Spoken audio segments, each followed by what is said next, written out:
Okay, where we left off last was the macronutrient ranges. Short report, a little confusing until you get the hang of it.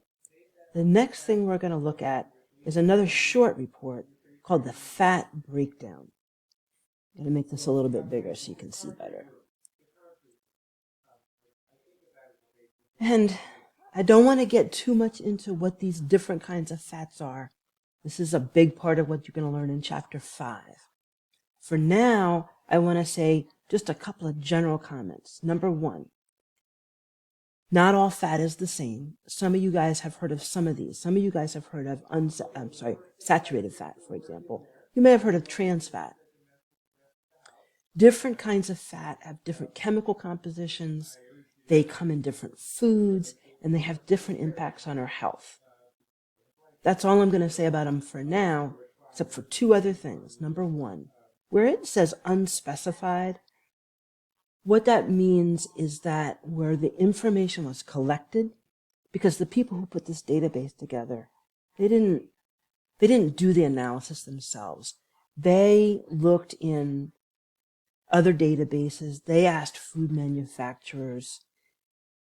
And if they didn't get the information from one of those places, then they just put it in this sort of, they call unspecified category.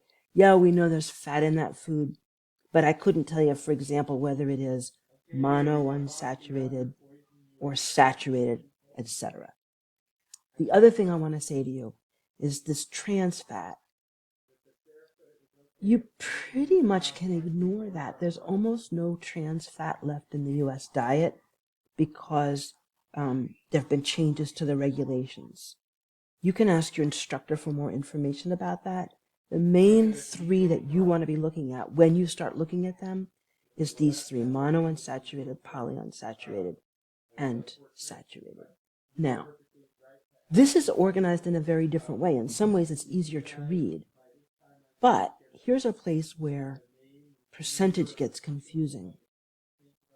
Because, you know, a percentage is a part of a whole, and unless you keep reminding yourself what the whole is, you can get yourself confused. Up until now, in those other reports, percent has referred to what percent of your intake is captured or compared to your recommended intake. This here is a different percent. The main thing you want to know,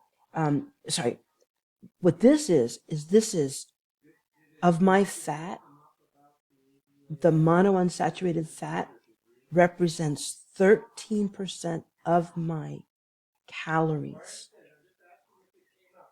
That's my whole, is my calories.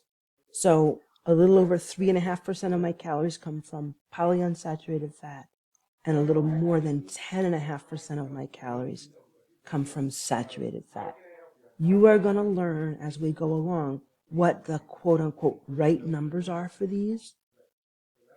And in fact, the U.S. government does specify a number specifically for saturated fat, and I'll give you a hint.